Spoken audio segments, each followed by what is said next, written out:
Brandon Lewis here with the Tennessee Conservative News, joined by someone that so many in conservative circles know, Congressman Marjorie Taylor Greene. Thank you for taking a few moments to talk to tens of thousands of people in the volunteer state. We appreciate you being here. Oh, thanks for having me. I'm excited to be here. So, I've got a lot of buddies that live in North Georgia. They love you. We're all a bunch of conservatives, and I have a couple of questions. The first is, you are so outspoken on conservative issues, and you represent your constituents when so many go up to D.C., and by the time leadership and the corporations and all the special interests push on you, you fold like a cheap suit. So my question is, for those out there that are considering running for office or those that are in the Tennessee delegation, how do you have the courage and how do you have the campaign backing and the financing to make sure that you can be independent and actually be a voice for your constituents? Well, that's a couple of questions in one. So Go ahead. The whole reason I ran for Congress is because I was actually mad at Republicans in Washington. And so that's how I started out, and that's still who I am today. I think the Republican Party is really good at messaging on the campaign trail and sounding conservative, but when they get to Washington, that's not actually what happens. And so for me, I never really wanted a career in politics. It was something I honestly never thought about doing until I got mad enough to actually do it. And so in saying that, it's so important to serve the people in Congress and in the halls of Congress and Washington.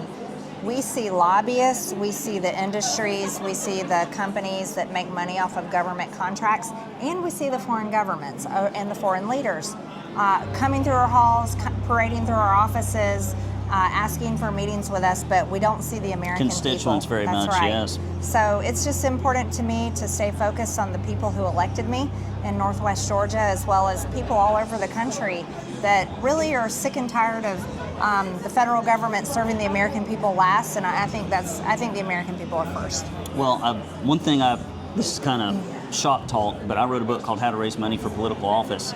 And I'm always after candidates to freaking raise your money in your district or from whatever sources you can so that you're not dependent on the PAC checks, and because it always comes with strings. Yes. And so this is probably not your typical question, but what would you say to candidates about making sure they get their money from their constituents in other places so that they can be a little bit more independent as a conservative? Great issue, and that's a great book you wrote about.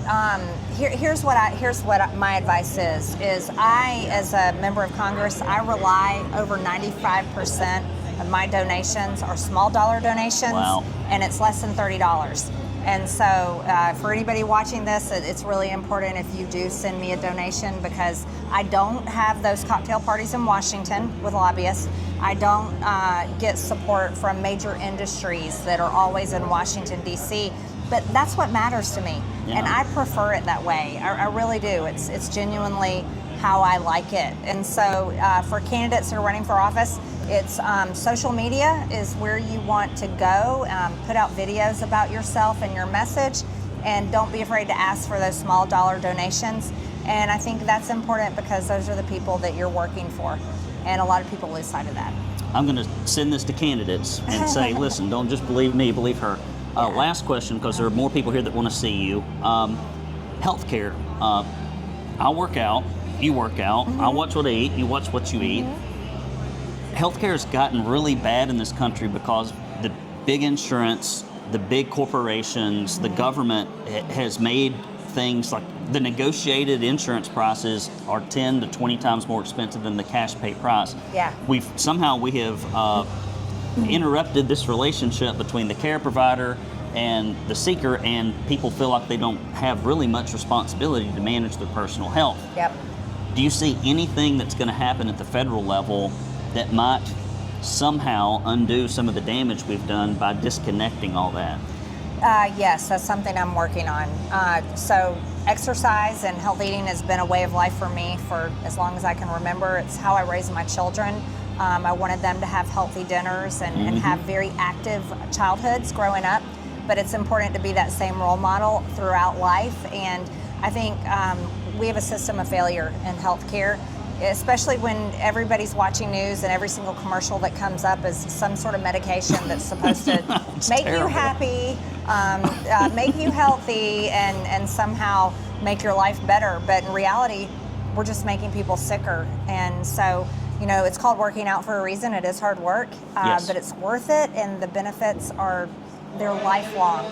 But I think we have to, you know, repealing the Affordable Health Care Act would be, to me, the best way to approach this. And we need to incentivize real competition in the health insurance marketplace, because Agree. health insurance is crushing Americans. Not just health insurance, home insurance, homeowners insurance, and also car insurance. I mean, it's an issue across the board that's really unaffordable for most people. Well, it sounds like the cattle call has been made out there. You've been very kind with your time. Thank you for coming to the Volunteer State. If we can ever help you, let us know. Thank you. Thanks. Take care. Yeah. Guys, I appreciate you. We'll see you next time.